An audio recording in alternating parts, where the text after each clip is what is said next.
Hello friends, I welcome you all on my YouTube channel Rasayan Setu. Friends, in today's video, we are going to discuss previous year questions of chemical kinetics which was asked in CSIR NET June 2017 exam. Okay, so let's start. See, this is your first question.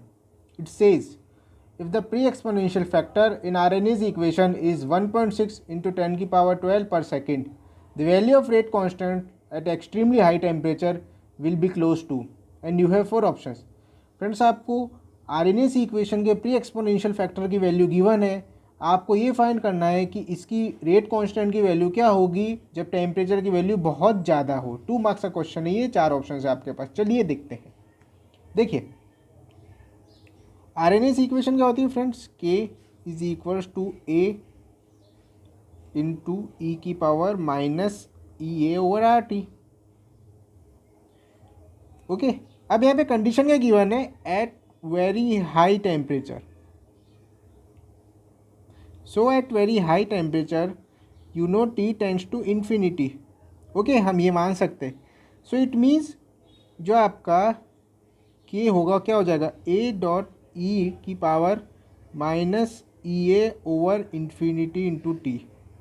And आपको पता है कि जब भी आप किसी value को infinity से डिवाइड करते हैं तो उसकी टर्म क्या होती है? ज़ीरो हो जाती है. सो इट मीन्स ये हो जाएगा आपके पास के equals to A dot E की पावर माइनस ज़ीरो. या हम इसको लिख सकते हैं के is equals to A upon E की पावर ज़ीरो. एंड सो यहाँ से जो आपका के है या जो हम बोलते हैं रेट कांस्टेंट, वो किसके इक्वल हो जाएगा? आपके प्री एक्सपोनेंशियल फैक्टर के. एंड इसकी वैल्यू आपको क्वेश्चन में गिवन ही है 1.6 इंटू 10 की पावर 12 पर सेकेंड. डायरेक्ट आंसर है friends. So it means your option number first इस क्वेश्चन का क्या हो जाएगा? Right answer. बहुत ही सिंपल क्वेश्चन है, देख लीजिए. ओके, चलिए नेक्स्ट क्वेश्चन देखते हैं. See it says, in kinetic study of a chemical reaction, slopes are drawn at different times in the plot of concentration of reactant versus time. The magnitude of slopes with increase of the time, and you have four options: remains unchanged, increase, decrease और increase and decrease periodically. Okay friends, आपको एक slope given है किसके बीच में? Different concentration of reactant and time में. आपको ये find करना है कि डिफरेंट टाइम पर जो स्लोप का मैग्नीट्यूड है वो टाइम के साथ टाइम इंक्रीज होने के साथ किस तरह से चेंज होगा. अनचेंज रहेगा या इंक्रीज होगा, डिक्रीज होगा, या पहले इंक्रीज होकर फिर डिक्रीज होगा. इस तरह से 4 ऑप्शन है आपके पास. 2 मार्क्स का क्वेश्चन है ये. चलिए देखते हैं. देखिए फ्रेंड्स, अगर आप बात करें मैग्नीट्यूड ऑफ स्लोप की, तो यहाँ पे देखिए जो आपको कॉर्नर में क्वेश्चन दिख रहा है, तो यहाँ पे एक तो ऑप्शन नंबर फर्स्ट देखिए ना, ऑप्शन नंबर थर्ड देखिए, रिमेन्स अनचेंज या डिक्रीज. ये दोनों इसके पॉसिबल आंसर हो सकते हैं. किस तरह से? देखिए, अगर आप ड्रॉ करते हैं plot concentration of reactant versus time,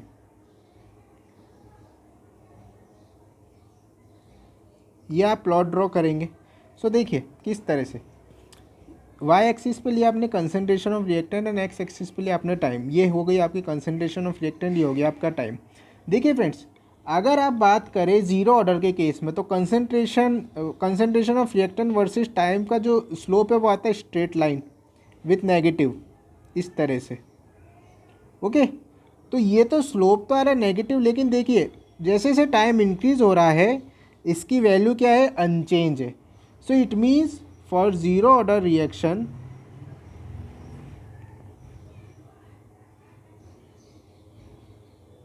the value of slopes remains unchanged.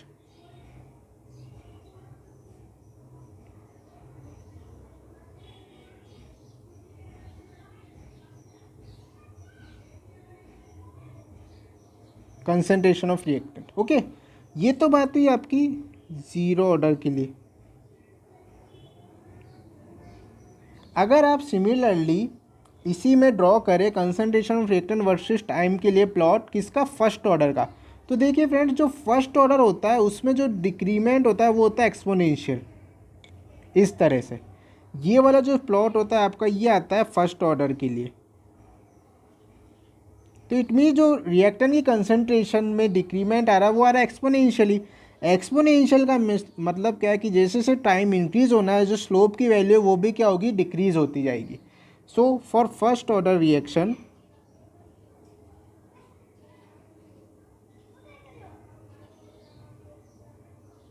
the magnitude of slope decreases with increase in time.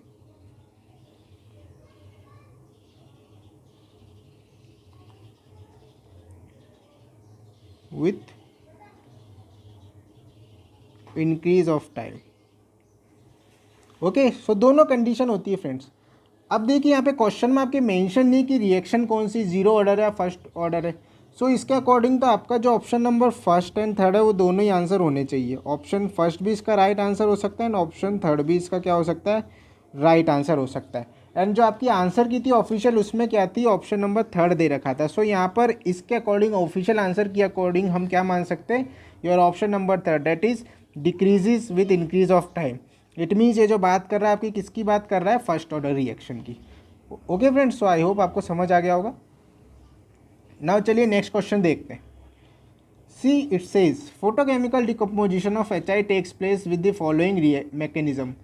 HI plus HNu converts to two radicals, that is hydrogen and iodine radical, where hydrogen radical react with HI and converts into hydrogen gas and iodine radical, and here iodine radicals react with M and converts into iodine gas. Okay, yeah, considering hydrogen and iodine atoms are intermediate, the rate of removal of HI is, and you have four options. Friend आपको ये एक decomposition of HI की reactions given है, यहाँ पे 3 steps में reaction given है. इसमें आपको ये अज्यूम करना है कि जो हाइड्रोजन एंड आयोडीन है वो इंटरमीडिएट है. तो इस रिएक्शन में रिमूवल ऑफ HI की रेट आपको फाइंड करनी है. इन 4 ऑप्शंस में से 4 मार्क्स का क्वेश्चन है ये. चलिए देखते हैं. देखिए हम रिएक्शंस लिख लेते हैं यहाँ पे जो आपको गिवन है.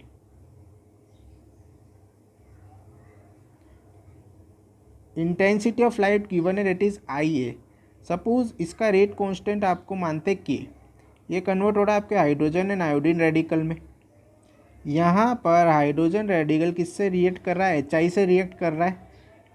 इसका रेट कांस्टेंट आप माने K1 and H2 plus iodine बना रहा है.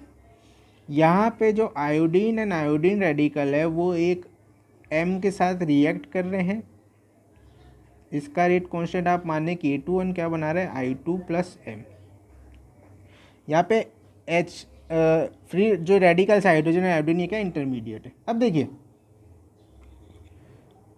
तो यहाँ से हम क्या लिख सकते हैं फ्रेंड, जो रेट ऑफ रिएक्शन को हम किस फॉर्म में लिखते हैं, rate of decomposition of HI की फॉर्म में. So here the rate of reaction in the form of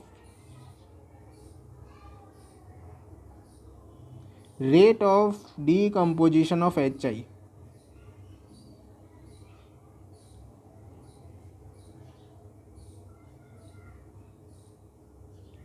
देखिए किस तरह से होगी,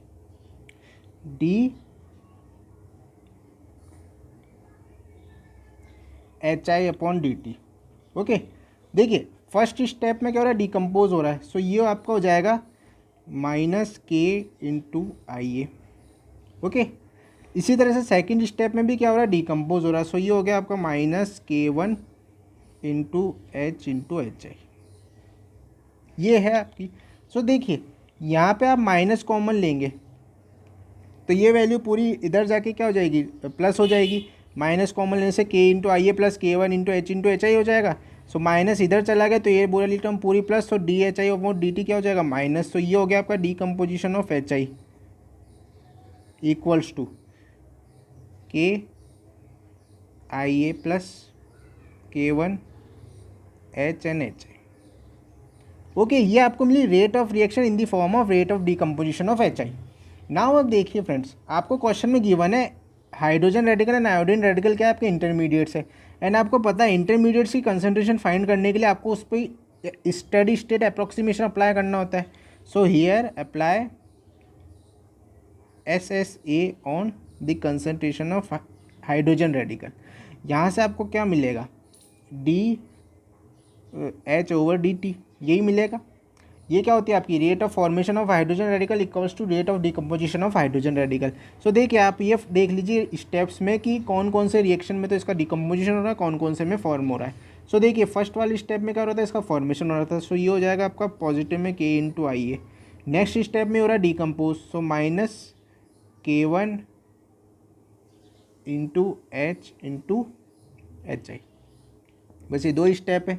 सो यहाँ से क्या हो जाएगा आपका K into I A is equals to K1 H into H I. So your concentration of hydrogen radical will be equals to K upon K1 I A upon H I. ये आपको मिल गई। नाउ अब आप क्या करिए, इस जो concentration आपकी निकली है हाइड्रोजन रेडिकल की, इसको क्या करिए, जो आपकी rate of decomposition of H आई की इक्वेशन है इसमें क्या कर दीजिए, प्लेस कर दीजिए। सो यहाँ से minus D H I upon D T is equals to K into I A plus K1 into H I into K upon K1 I A upon H I. ये हो जाएगा।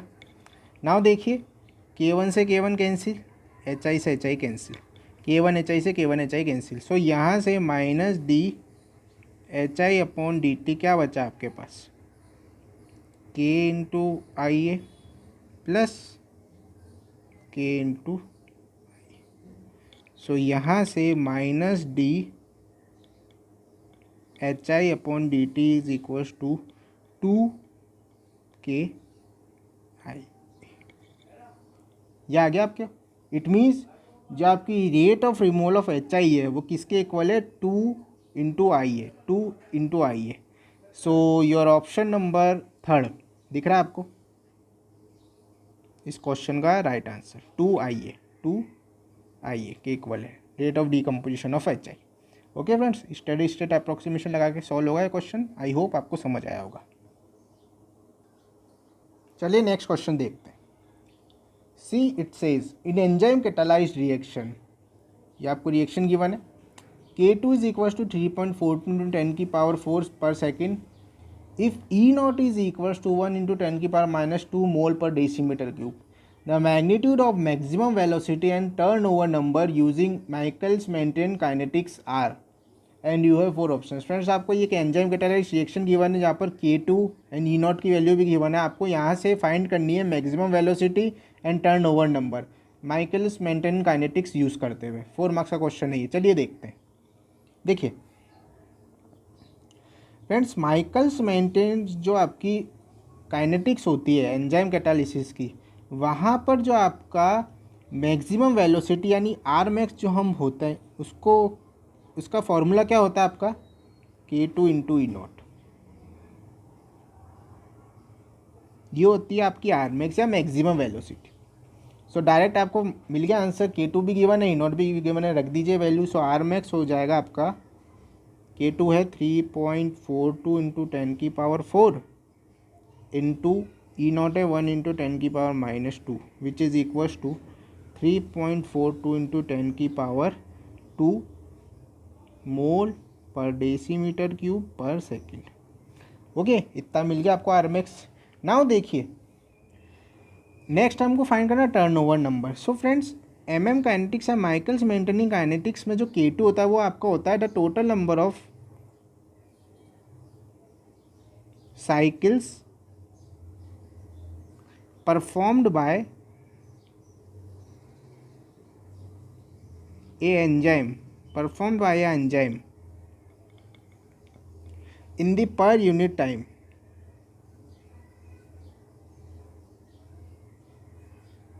एंड ये जो definition होती है आपकी होती है टर्नओवर नंबर की। सो इट मीन्स जो आपका K2 होता है माइकलिस-मेंटेन काइनेटिक्स में वो होता है आपका turn over number. K2 is equal to your turnover number, simple. So यहाँ से जो K2 की वैल्यू है आपकी वो ही क्या हो जाएगा आपका turnover number. So K2 is equals to turnover number is equals to 3.42 into 10 की पावर 4 पर सेकेंड। सो यहाँ से आपको देखिए आर मैक्स भी मिल गया 3.42 into 10⁻² mole per decimetre cube per second, and turn over number भी मिल गया 3.42 इंटू 10⁻4 पर second. So your option number 1 is the correct answer for this question. दिख रहा है आपको कॉर्नर में क्वेश्चन, ऑप्शन नंबर फर्स्ट क्या है आपका right answer.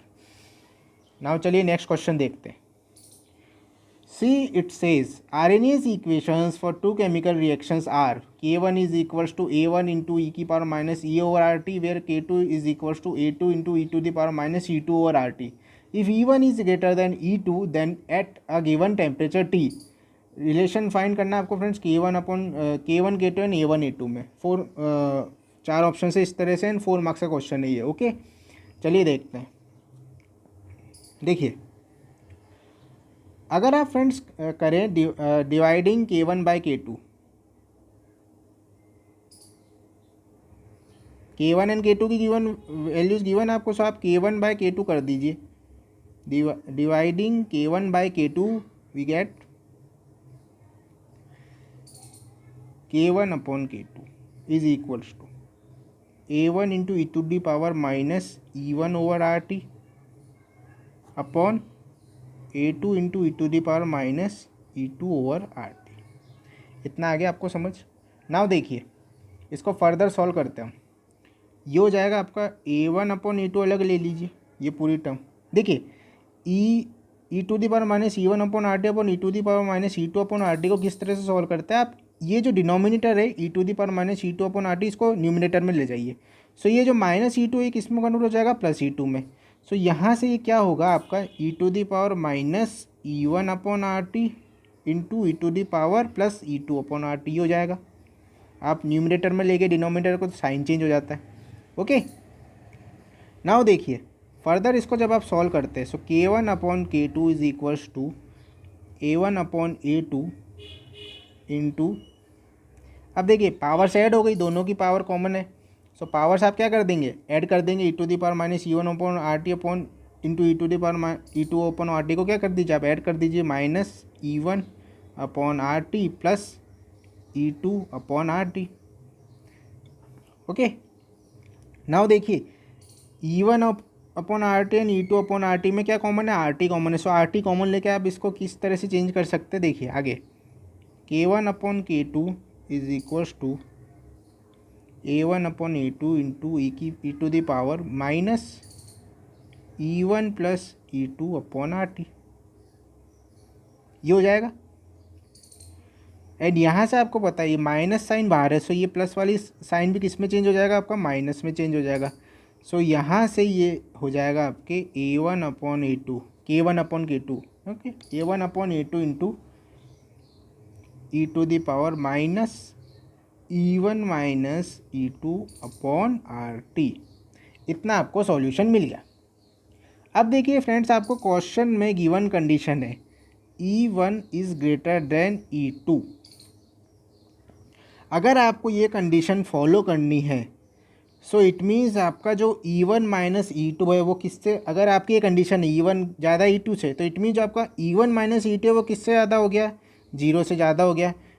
So E1 minus E2 is greater than 0. अब अगर ये 0 से ज़्यादा है तो ये वाली पूरी टर्म किस में, माइनस में. तो it means E to the power minus E over RT कितना हो जाएगा, 1 से कम हो जाएगा. सो इट मीन्स जो e to the power minus EA upon RT है ये किससे कम हो गया, 1 से कम हो गया. ये पूरी टर्म पॉजिटिव में, तो इसको आपको पॉजिटिव रखने के लिए इसकी वैल्यू, पूरी टर्म की वैल्यू किससे, 1 से कम रखनी होगी. इतना आपको समझ आ गया. अब ये 1 से कम है, सो इट मीन्स जो आपका K1 अपॉन K2. अब अगर देखिए ये पूरी टर्म क्या हो गई, 1 से कम हो गई, ये 1 से कम होगी. सो आपको इस वाली टर्म को बड़ा करना पड़ेगा A1 अपॉन A2 को, अगर K1 अपॉन K2 से बराबर रखना है. सो A1 अपॉन A2 किससे ज़्यादा हो जाएगी, K1 अपॉन K2 से, यानी K1 upon K2 is less than A1 upon A2. अगर आपको ये कंडीशन फॉलो करवानी है, ई की power minus E upon RT less than 1 हो गया आपको ये गिवन कंडीशन से. सो इट मीन्स आपकी ये वैल्यू कम हो गई, ये कम हो गई, तो इसको बराबर करने के लिए आपको इसको बढ़ाना पड़ेगा, यानी इसको कम करना होगा K1 अपॉन K2 को. सो K1 upon K2 is less than A1 upon A2. सो आपका ऑप्शन नंबर फर्स्ट यहाँ से क्या हो जाएगा, राइट आंसर इस क्वेश्चन का. समझ आ गया फ्रेंड्स, ऑप्शन नंबर फर्स्ट आपको दिख रहा है कॉर्नर में क्वेश्चन है, ये इस क्वेश्चन का क्या है, राइट आंसर. सो ये था आपके कुछ क्वेश्चन फ्रेंड्स जो जून 2017 में आपसे पूछे गए थे। ओके, आई होप आपको समझ आए होंगे। फिर भी किसी भी तरह की डिफ़िकल्टी आए सो कमेंट सेक्शन में आके ज़रूर पूछिए friends. So thank you friends, thank you for watching.